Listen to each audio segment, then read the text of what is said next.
The collapse of the Philadelphia Eagles, unbelievable. And if you saw any minute of play over the last month, very believable. Run out of Tampa. The what now and whether anyone is thinking Belichick could be the play for Philadelphia, which is a fascinating development for one reporter who found it so funny on television when suggested by a big-hearted stallion host, but absconded with the idea in the newspaper with no credit. You, Sir Tim Kalishaw, are being muted back to the Stone Age here, laughing at Belichick to Dallas Friday, writing it up Sunday night at 9:13 local, a flip-flop worthy of Ron John. You get no points, and may God have mercy on your soul. Let's go around the horn. It's still going down. We're past minus Nintendo 64 here. Just give him more points lost than you gave me when I picked TCU, Tony. Let's see. How low does it go? Triple digits? Yes! Triple digits for Kalishaw. We'll get to him in a second. Halfway through the third quarter in the Super Bowl last year, Philly was up by 10 on KC. From that moment through the 10-1 start to this, stomped out by 9-8 Tampa. It's hard to believe it's the same team. Bucks 32, Eagles 9. Who should we start with? Well, let's see if we get Tim back into double digits negative. How did this happen for Philadelphia? Let me say on that first point, as Abraham Lincoln told us, it is better to be sometimes right than to be always now wrong. You're Abraham Lincoln? If I find my opinion to be erroneous, I shall be ready to renounce them. Okay, I've renounced them, and I've moved on. Now, about the Philadelphia Eagles. This story began opening week against New England when they nearly gave that game away in the fourth quarter. And they proceeded for the next 3 months to go 10-1 while winning 2 games by 14 points, everything else by single digits. They were basically last year's Vikings. Their defense was falling apart all the way. And then the offense joined them by becoming turnover crazy down the stretch. Jalen Hurts finished with Dak Prescott stats from a year ago. 23 touchdown passes, 15 interceptions. That's not good. Beyond that, they ran into the teams. They got some lucky wins, some fortunate wins against Kansas City and Buffalo, but they couldn't run the ball. The defense completely collapsed. They made a terrible decision to go to Matt Patricia, and I think the team just, at the end, look at them tackling. They gave up. George Sedano, to you now on the collapse of Philadelphia. Tony, let's start with the micro. The micro, tackling. There's no question. 157 yards after contact, tied for the most in a playoff game in NFL history. Also the micro, third down conversions, 0 for 9. By the way, also 0 for 2 on fourth downs. They had, I believe, 11 yards on those third down conversions. Third down, 0 for 9, only 11 yards in 9 attempts, which is insane. And then the big picture here is really just the way this offense was structured. After Steichen left, I think they to Tim's point, they won some games narrowly. They were not winning games convincingly like they had previously, and teams started to catch up. After the 10-1 start, you started to see some holes in their offensive line, particularly, where they were terrible against the blitz. Jalen Hurts was terrible against the blitz. Their receivers are running these long routes that makes him have to improvise. And again, that's a recipe for disaster when you have a leaky offensive line and a quarterback who's not great against pressure. David Dennis Jr., the collapse of the Eagles, where do you think blame should lie? Blame is D, all of the above. The defense, to George's point, could not tackle 200-plus yards after catch. And, you know, they almost gave Ray Lewis a stroke when he was trying to watch that team tackle for a couple of those touchdowns against Tampa Bay. But offensively, it's coaching and the decisions that they made. They had Swift as a running back, a 1,000-yard rusher for the season. First 2 plays of the game, he rushed for 12 yards. He ran for 2 more times for the rest of the first half when the game was very much still in question. What is that game plan? Then there was that team's inability for the last, half of this season, last 6 games of the season, and now to figure out what to do against the blitz. Tampa Bay, with that 0 blitz, just feasted on that Eagles team who could not figure out what to do. 3rd and 4th down, as Sedano mentioned, 0 for 11 on conversions, the worst since 1988. Jalen Hurts, 2 for 6, 7 yards during those with 2 sacks on 3rd and 4th down conversions when blitz. How do you not figure out some sort of package to block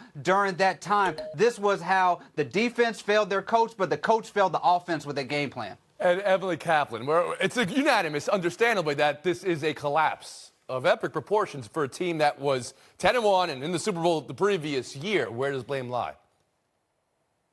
I'm going to pile on just like you piled on, Tim. I just feel like this is about a team that lost their identity, and how perfect of a microcosm is it that they couldn't even get the tush push to work in this game. You know, you go back to that 10-1 start, and then they get smoked by the 49ers, and Bosa said, we gave the rest of the league a blueprint for how to beat them, and he was right, including that loss. They're now 1-6, and they got away from their identity. As David mentioned, DeAndre Swift in the run game, that was what Bosa was talking about. When was the last time you remember them having like a really good design run or him incorporated in the plan? The tackling, as the guys mentioned, it looked like they were in the Pro Bowl mode. And then it just goes all back to coaching, because if the schematic things aren't working, you panic for the defensive coordinator and all goes wrong. Then you get all these whispers in the locker room that everyone's discontent. This is a team that's in total disarray. It's been looking like this for weeks, so it's absolutely no surprise, because they didn't look like prepared for a playoff game. They showed up in the playoffs, and they were absolutely unprepared. It was even worse than Philly fans possibly could think. You're right on that. The question of whether they could move on from Nick Sirianni is a bold question. But for a team that moved on from Doug Peterson 3 years after winning a Super Bowl, it's not out of nowhere. And with Bill Belichick, Pete Carroll, and Jim Harbaugh available, it's a fascinating question. Emily Kaplan, what do you think the play is for Philly here? Can you see them, honestly, moving on from a coach that got them to the Super Bowl 11 months ago? Yeah, I mean, look, it's a tough market. It's the not-for-long league, and Philadelphia is a really tough city to coach in. Certain personalities can withstand it. John Tortorella can withstand it. By the way, Philly fans, at least you've got the Flyers. And in a year where there's so many strong candidates out there, I think it's malpractice to continue on with Nick Sirianni. All of those men you mentioned would be a really good fit. Add with Mike Vrabel, right? Like, he's a tough guy. He could handle Philly. He could handle this locker room. It's a really well-constructed roster. It was just coaching that unraveled. I think it was coaching that unraveled. David Dennis Jr., can you see a team moving on from a coach that got them to the Super Bowl 11 months ago? Generally, I would say no. Getting to the Super Bowl a year ago, they didn't have A.J. Brown, but they're 31st in win percentage, 31st in opponent's point per game, 31st in points margin over that losing streak that they had. And in addition to the fact there's so many players who are talking about, grumblings and so much leaks coming out for that team about their, how unhappy they are with the coach and the problems that they're having. And in addition to that, the fact that there are so many coaches that you think are better options out there, you got to make a move. George Sedano, to you. Tony, life is about options, and you're only as good as your options. And what does Nick Sirianni do well? I guess that's the question that I would ask. It's a rhetorical one, but I don't know what he does well necessarily. It's not offense, as we've seen this thing kind of collapse here recently. And he's not a defensive guy necessarily either. He had two really good coordinators last year, both who have gone on to greener pastures. And I think that's something you look at if you're the Eagles. And you talked about Doug Peterson being let go after 3 Super Bowls. How about Andy Reid? He went to 5 NFC Championship games. Granted, he didn't win the big one, but they went away from Andy Reid and Doug Peterson. So if any franchise is going to cut ties, it would be this one, especially with the options that are available. And now to Tim Calishaw. I think Sirianni's cockiness and arrogance served the Eagles well as they were growing and I'm glad becoming you a really said that, good because team it really a year or was two a ago. plus for such a long time. But you remember, like in the Super Bowl, Jalen Hurts pulling him back as he's yelling at Chiefs players and refs and things. I think that can hurt a coach at the end. And if you have Bill Belichick sitting out there, oh, here we go. This is unbelievable. And maybe Dallas you just wrote that he has to go to. How about a bidding war? How about a bidding war in the NFC? Yes. I can correct my mistakes. Yes. So wait. So now you think it's a showdown between Philly and Dallas yes. over who gets the rights to talk to, interview, send out a tweet when you interview a coach, because that's what NFL teams do now, and bring in Bill Belichick? What's the better position? Yeah, I mean, let me ask you that, Tim Calishaw. What would be more desirable for Belichick? I think it's close to being a toss-up, but it's probably Philadelphia because working with the owner and Howie Roseman is easier than working with Jerry Jones. Belichick? Yeah, it's definitely Philadelphia. Do you want to deal with Jerry? You think Bill Parcells, who couldn't deal with Jerry Jones? I mean, think about that part of the equation. Remember all that stuff that transpired many years ago? You think Bill Belichick wants any piece of that? No way. Tim Calishaw, minus 113 points here, right now, which is near record, but it's not yet. You hadn't get to where Jackie Mack was, minus 500. You wrote that Belichick to the Cowboys needs to happen after scoffing about it 2 days earlier, and now 24 hours later you're saying Philadelphia needs to get Belichick. Both teams. This is It's like a tennis match, a ping pong match in your own head right now. We'll move on. The Bucs advancing. Let's give Tampa some love. Baker Mayfield Renaissance Tour, 337-3.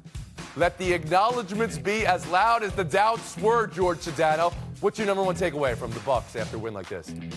It is the redemption of Baker Mayfield. Only him and Tom Brady have thrown for over 300 yards in a playoff game for the Tampa Bay Buccaneers. This guy threw for 28 touchdowns, 10 picks, following Tom Brady and playing for his career, Tony. This was a guy that the Rams brought in, won a game on a Thursday night. People didn't know what he was at this point because he had failed in Cleveland, had failed in Carolina, and the redemption tour for Baker Mayfield has come full circle. And again, let the acknowledgments be as loud as the doubts were, George Sedano. I believe you were doubting Baker Mayfield. I was. Yes? Mm-hmm. I was, and he deserves all the flowers at this point. David Dennis Jr.? Yeah, Baker Mayfield is a huge part of the story, of course, but Todd Bowles and what he has done with this team, they wanted his job, not too long ago, and to have $90 million in cap space tied up with Brady, tied up with Jensen, who's injured, and to come up with that defensive schematic to shut down that Eagles team. This is about what Todd Bowles has done to fortify that squad when they lost the greatest quarterback of all time. Kaplan, a takeaway from Tampa. Yeah, I mean, Baker had 8 head coaches in the NFL. Whoa! Sorry, that's a sport that I cover. Just mute me like Tim. So 8 head coaches. Do you know how much resilience that takes to withstand all of that and stay true to yourself? Also, I'm just really glad this wasn't the last game for Mike Evans as a Tampa Bay Buccaneer. Greatest wide receiver they've ever had. Wanted a new contract this year. 10 years in that organization to have a career year in your contract year. Didn't have the best game, dropped a touchdown. I'm glad he gets to keep playing. And Tim Kalishaw. As the only panelist here who covered Baker's first college game, Texas Tech at SMU, and has believed in him all the way. In fact, I think I wrote, in his 6th year, he'll win a playoff game with his 4th NFL team. That would happen. It really goes beyond that. It goes beyond a defense that does tackle, that does hit, that has great linebackers. And that team is going up to Detroit, and they're going to play a good game against Detroit. I was there. Yeah, you were there. He was in the practice squad for Carolina, lined up on the defensive line, playing scout defensive line, wearing a red jersey just a year ago. Unbelievable. All right, taking a break right here. Buy or sell on the other side where Tim Kalishaw tries to get into double digits negative. That can happen. That can happen. Bills, Kansas City. What happened the last time they met? Kadarius Toney. What happened the last time they met in the playoffs? 13 seconds. This is the good stuff, people. Can't wait for this weekend. Last night, the Bills over Pittsburgh. Buffalo coming out strong. Some lulls in the middle. Who doesn't have lulls in the middle? That Allen TD run goes straight in the highlight reel by my eyes. Not a fake slide like some were saying. That's a juke in freezing temperature. That's what it looks like. George, were you more or less convinced by the Bills with this playoff win? I'm more convinced because every week for the last 6 weeks, Tony, they've basically been in a playoff scenario. So to quote Bane in The Dark Knight Rises, you merely adopted the dark. I was born in it, and that's where the Bills are right now. There you go. Love it. TC? Yeah, but I'm not sure that it helps a team to be on that kind of a run. Sometimes it wears down if you've had to win all those games, and now you're playing the Chiefs. Yesterday you led the Steelers by 7 early in the 4th quarter. Mason Rudolph's not coming through that door Sunday. It's Patrick Mahomes. It's Travis Kelce. It's a team you have trouble beating. I think the Chiefs are going to beat them. Okay, so you question the lull that they had midway through the game and that Pittsburgh was still in it. Emily Kaplan, your takeaway from Buffalo's win? Yeah, I feel okay about them. Josh Allen did his thing, didn't turn over the ball, ran really well. But as my esteemed but maligned colleague Tim mentioned, they had a really hard time putting away the Steelers. This has kind of been their thing. Missed 2 field goals, got hurt by penalties. They're okay, but I think there's other teams in the AFC that also are better. David Dennis Jr. I'm kind of where I was with the Bills when the game started. I thought they were going to beat the Steelers, and when they don't turn the ball over, they have as good a chance as anybody to go to the Super Bowl. But that was only the 4th game this season which Josh Allen did not have a turnover. So it's all about the volatility there, and that's hard to really bet on them being not turning the ball over going forward. All right, that sounds like 3 then, who are muting or muted at least of their optimism on this team, even in a playoff win. They win a game in the playoffs. You said they got to do more. This is how you guys roll. We'll move on. David, take me through Mike Tomlin after the game here. Take a listen. Mike, you have a year left on your contract. That was our Brooke Pryor who asked the question, David. Buy or sell that reaction for Tomlin and his future in Pittsburgh? I'm buying it. This is a guy who, first of all, is probably not deciding what he wants to do anyway, but this is a guy who understands the tenure and the legacy that he has as Steelers. 17 straight winning seasons. He was one of the best coaches this season, taking a team that probably shouldn't have been there as far as they did. He knows what's up. He can walk off and answer that question when he's ready. Yeah, you said tenure. He doesn't have tenure. He's got 17 year. George Sedano, how about you? Okay. It's a Ricky Henderson. Tony, you got to ask the question. I get that, but he's earned the right to do this on his own timeline. He's got a year left on his deal, and if I were him, I would look at this franchise and say, have the decisions on the roster been what will help us win the most? He doesn't have the final say on those things. Are those questions he's asking himself? And if he does, rightly so. Skip Tim Kalisher just for a second because there's going to be some drama with his answer. Emily Kaplan, to you.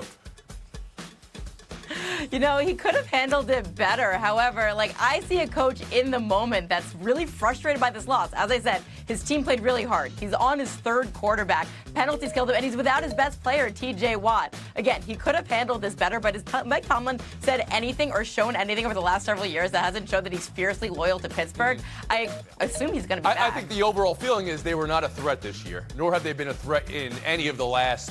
Pick the number. They haven't won a playoff game now going on almost a decade. So that part of it. All right, Tim Kalisher, this is our last buy or sell. You need 11 points to not be in minus triple figures. Go ahead. I got a lot of thoughts about this one, Tony. I'm glad you brought this up.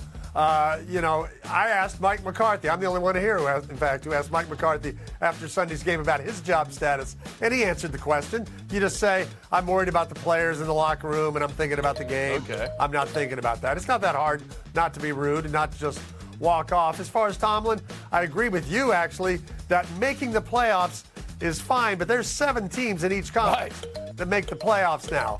That's not what it used to be. So let's not get all excited about the fact they got into the playoffs and had almost 0 chance of beating Buffalo. They need some offense. That was a solid answer, Tim. I can give you 99 names. I can give you 99 offensive coaches that would help that team. Yeah, Belichick, I think if you're ready to write that, he goes, let's start with Paul Hackett. minus 99. Maybe go the to, real field temperature in your town today, Dallas.